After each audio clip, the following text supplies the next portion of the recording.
Hello guys, welcome to the Beer Banter YouTube channel. Today we are going to discuss about the most anticipated event in Indian cricket, that is the Indian Premier League, starting from Saturday 17th of September. So here are some of the predictions of the crew we have today. First, I would like to ask Nikhil about his top four predictions for the Indian Premier League. Okay, starting off, my top four to make it to the playoffs will be the Chennai Super Kings, the Mumbai Indians, Delhi Capitals, and the Kolkata Knight Riders. Chennai Super Kings for a particular reason because they've been really consistent uh, all through the tournament and all 10 seasons they've played, they've qualified for the playoffs. Also, they have the X factor of Mahendra Singh Dhoni's captaincy as well as his batting and the UAE pitches will be slightly effective for the spinners.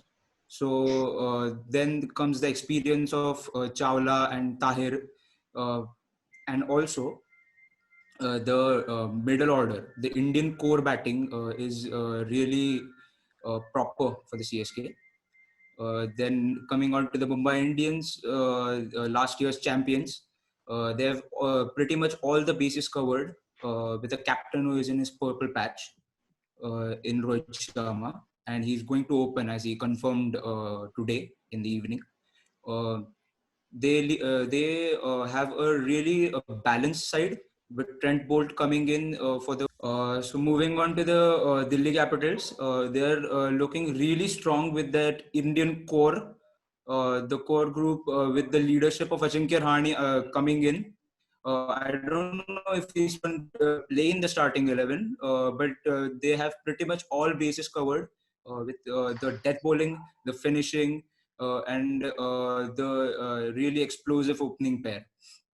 And invested heavily in Pat Cummins, as we all know.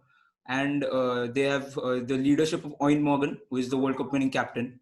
The Kolkata Knight Riders probably have the best middle order because they have Dinesh Karthik at 4, then Owen Morgan at 5, and Andre Russell to finish off at number 6, with Pat Cummins bowling at number 7.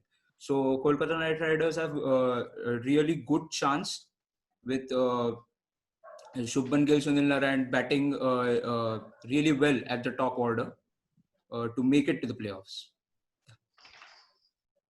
Okay. So you don't think Sunrisers Hyderabad have a chance to get the top four even with the explosive batting lineup that they have in David The Warner Sun, and all? yeah, the Sunrisers Hyderabad are a top-heavy side after Johnny Bairstow and David Warner. They don't have a real contenders at number 3, number 4, and they're really struggling in the middle order. And also another struggle for them is who the top 4 foreigners will be. If you play Bairstow, Warner, and Kane Williamson, then you will lose out on the in-form Mohammad Nabi, because you have to play Rashid Khan in these UAE conditions. Also that, and now they have let go Yusuf Pathan, so they don't have a number 5 batsman. They have to play, I guess, Abdul Samad, who has been in talks recently with his domestic performance, and or they can play Priyam Garg, but he's never played at this role. So little bit concerns about the middle order, which can be crucial. Yes, at the death they have Bhuvaneshwar Kumar, but he's not in the momentum as he was in 2018 or 2017. But yes, if they cover the middle order option, which I don't think can be healed, then they can make it, maybe. Fair point. Now, moving on to the next person, I'd like to ask Mihir about his next top four predictions. Top four that will qualify for the playoff this year. Starting off, I think the Kings 11 Punjab have a very good team this year. Starting off with KL Rahul and Chris Gale, who form a fantastic opening pair. KL Rahul has been the highest scorer of the IPL when you combine the last 2 seasons with more than 1200 runs. And I think we all know how good Gale is at the top of the order. One of the important aspects in Punjab's team this year is that Glenn Maxwell is back in the team, and he has had a very good record while playing in the UAE, because in 2014, as we all know, the first 5 games of the season had been played in Dubai, and out of those 5 games, Maxwell had scored a half century in 3 of them. So he has a very good record playing for Punjab in Dubai. And another aspect is their strong Indian presence in the middle order. Players like Mayank Agarwal, Karun Nair, Mandeep Singh, and Sarfaraz Khan are very good players of spin, which will be a key factor on the slow pitches of Dubai. Uh, they've made some investments in the fast bowling department as well, with Sheldon Cottrell coming in, who is a very talented West Indian pacer. He's also a left arm option, which is always going to help with the variety. With him and Mohammad Shami in the fast bowling department, and Mujibur Ur Rahman, who we all know is very good on slow pitches, I think they have a very good team for this year, with some really good uh, s- sorry with some very good players who can play spin nicely. Moving on to the next one, the Kolkata Knight Riders. They have a, I think Nikhil mentioned this. They have a very good middle order with Karthik, Morgan, and Russell coming in at 4, 5, and 6. I'm sorry. I think the confidence that they have shown in Shubman Gill, Brendan McCallum mentioned that he'll be part of the leadership group, and he'll form a very good opening pair at the top of the order with Sunil Narayan. And another big aspect of their team this year is the exciting young pace attack, which Shivam Mavi, Kamlesh Nagarkoti, and Prasiddha Krishna. They have some very talented fast bowlers who can really make a difference this year. The third team that I think that will make to the playoffs is the Sunrisers Hyderabad. Uh, in in this For Sunrisers Hyderabad, I think the Warner, Bairstow, and Manish Pandey combination at the top of the order is very dependable. Their bowling attack consists of some bowlers who can bowl really well in conditions that will be seen in Dubai. And as the tournament progresses, these pitches will get slower and slower. And players like Khalil Ahmed and Rashid Khan will be very effective uh, with their skills on slow surfaces. Granted that the middle order is weak, but they have some exciting young prospects.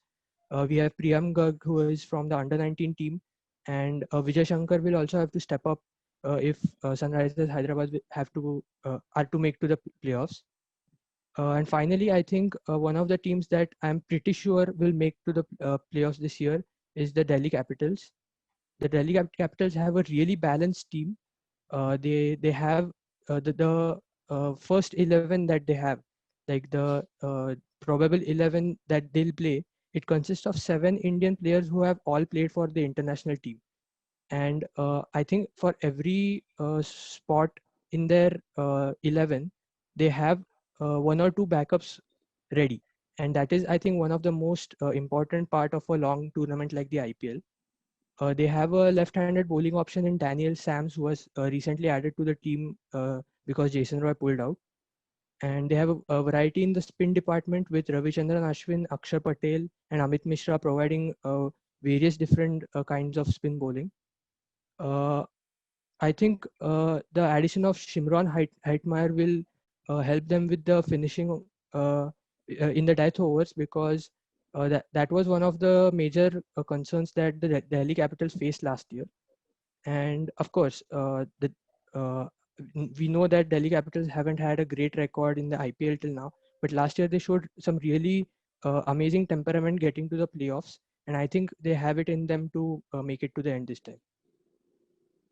Could you repeat what your four teams were? Yeah. So finally, the prediction for the top 4 are Kings 11 Punjab, Kolkata Knight Riders, Sunrisers Hyderabad, and Delhi Capitals. So you are saying that both the big heavyweights, that are Chennai Super Kings and Mumbai Indians, miss out on the top four? Pretty Yes, interesting. it's a possibility because Chennai will be lacking the services of Suresh Raina and Harbhajan Singh, who I think are very key members to Dhoni's setup. Another thing that could play a factor in Chennai not qualifying this year might be that they have a team that consists of the veterans. the average age of the team is actually 31, which is quite a big number for a T20 tournament. And I feel that the fast bowling attack that they have is not very convincing, with Deepak Chahar and Shardul Thakur being the only major names that we've seen. In Mumbai Indians, the lack of Malinga will play a big role, and that will put some extra pressure on Bumrah, I think. And we know that Mumbai Indians are slow starters when it comes to IPL, and they lack a big specialist spinner, which can hurt them on the slow tracks of Dubai. Yeah, fair point. But what are your picks for the top four this season? If you ask about my top four, I think it is gonna be firstly Mumbai Indians and Delhi Capitals. Those are the strongest contenders for the top four position. Then following with it are RCB and SRH. That's what I think. Firstly, I think MI is gonna go all the way. It's because many people say that they have the odd year curse and they only win when it's 2013 or 15 or 17. But I think even 2020, this even year is going to be their year. Because when you have odds like Chrislin and Rohit Sharma and also Quinton de Kock in your opening order, and while the bowlers like Trent Bolt and Jasprit Bumrah are going to open your bowling attack, then I think that's all you need. And also the players like Hardik Pandya, Krunal Pandya, and Kiran Pollard are also there to like the one of the best all-rounders in the IPL. So I think even they are there to handle the situation quite well. And considering all those factors, I think that makes MI quite a balanced squad. And also, yeah, they also have. I know many people think that maybe because of some lack of some quality spinners, because UAE has some really good spin pitches, right? Because they are spinner friendly. So many people think that that would be a disadvantage to Mumbai Indians. But I think still the likes of Rahul Chahar and Krunal Pandya, I think they also make quite good spinners. So I think that would be enough for a quality team like Mumbai Indians to win the IPL this year. Then, as everyone is talking about the Delhi Capitals, yes, even I think they have quite a good chance of winning the IPL, but certainly they will make for playoffs. It's because they have actually a very good depth in their batting attack. Because they have the odds like Prithvi Shaw, Shikhar Dhawan, as well as Ajinkya Rahane, and along with it, good captaincy of Shreyas Iyer. They have got Rishabh Pant, and also the two Australian excellencies like Alex Carey and Glenn Maxwell. So I think that's really going to help Delhi Capitals in their batting attack. And along with it, yeah, Sandeep Lamit the mystery spinner, he's also there to get the most out of the spinning wicket. So that is why I think Delhi Capitals also have quite a good chance. Now about RCB, like Virat Kohli has said, I feel most relaxed in entering this year. It's because I think most of the times RCB doesn't have a balanced squad. It's because most of the people say that they don't have a finisher, they have a poor death bowling. But according to me, the crucial factor for RCB is the work rate of Shivam Dube.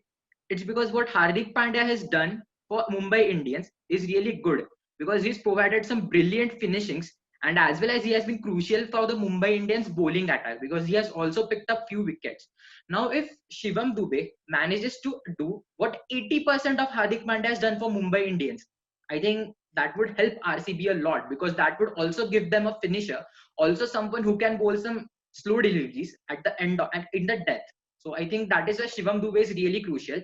And as there are spinning tracks, Kedar. he has some great spinning pitches because of the likes of Moeen Ali, Pawan Negi, and Yuzvendra Chahal. And also RCB have added Adam Zampa to the squad. It's because I think that is really going to help a team like RCB because of the spinning pitches. And if you're talking about depth, well, they have got Dale Steyn and Umesh Yadav now. Umesh Yadav can bowl some brilliant spells in the opening overs. We have seen that. Now, if RCB finishes up Umesh Yadav in the opening spells and give the death bowlings to the likes like Dale Steyn and Shivam Dube, then I think RCB are in pretty good hands. And I need to comment on the batting attack, because they've got the Australian captain, the Indian captain, and the veteran South African captain, because you really don't need anything much more than that in the batting order. So that was about RCB. And finally, talking about Sunrisers Hyderabad. Well, Sunrisers Hyderabad have a really dynamic opening duo, which has also worked for them in the 2019 and 2018 IPL, like Johnny Bairstow and David Warner. Yeah, well, Johnny Bairstow has also played brilliantly against Australia in the previous T20 internationals. So I think that is going to help him. And also the likes of Mohammad Nabi, the best T20 all-rounder, and Rashid Khan on the pitches on the pitches of UAE is going to be deadly. That's what I think. And SRH have always been good in bowling department. people say that UAE pitches are going to be helpful for batting conditions, but because of that, SRH have a really good bowling attack. So they might also pull out the surprise element of restricting the other batsmen under some good score of 150 or 160, let's say. So maybe that is also going to help SRH a lot. So that is why I think these four teams would make it to the playoffs of IPL 2020. Yeah. Do you think RCB can finally break their curse of not winning the trophy this year? Oh, if you ask me, well, RCB has got a really good squad. Like they had, if you compare to the previous years, leaving the 2016 year, probability of them winning a trophy in this year was really good. But if you see the teams like MI and DC, then I think they won't win it this year, despite having a really good squad. But I just think this is the year of Mumbai Indians again. So, About the leadership. अरे yeah, what about it? बस ना भाऊ. He's the Indian Hey, captain. come, What else do you want to hear from him? He's the Indian captain. It's no, but So- I'm talking about. I'm specifically talking about his IPL record. Oh well, if you're expecting a guy like Virat Kohli in order to win an IPL with a poor death bowling attack and not up to the mark finishing, then I think it's even quite tough for other captains to win IPL for them as well. But now that Virat Kohli has a really balanced team, like he once had a balanced team in 2016 with the likes of Shane Watson, and he made it to the finals in that year. So it's a really great chance for him to make it to the finals again, because I think it's again a balanced squad for RCB. So let's comment about him after getting a good team. That's my point, I'll say. And finally, Prathamesh. Okay, so my top 4 picks would be Delhi Capitals, Chennai Super Kings, Sunrisers Hyderabad, and Rajasthan Royals. The reason behind I'm picking Delhi Capitals as number 1 team in this edition of IPL is because they have got the X factor, which is Ricky Ponting. Under his coaching skills and under his guidance, the players have done fantastically well in last year's IPL. So now the quality of spinners that they have got is absolutely fabulous. I mean, look at Ashwin, Amit Mishra. They have got Sandeep Lamichhane. So this is absolutely amazing. So I'm picking Delhi Capitals. Second one would be no brainer, Chennai Super Kings, as they got the best brain in the cricketing arena. Third one would be Sunrisers Hyderabad. They have got the best opening pair. They have got the best all-rounder. They have got the best leggy. So I'm picking Sunrisers at 3, and at last I'm picking Rajasthan Royals because they've got Butler, Sanju Samson, Robin Uthappa. I'm very excited to see Robin Uthappa, and I'll be looking after Yashasvi Jaiswal because there is so much going on around about Yashasvi Jaiswal's performance, and he has been amazingly fantastic in domestic circuit.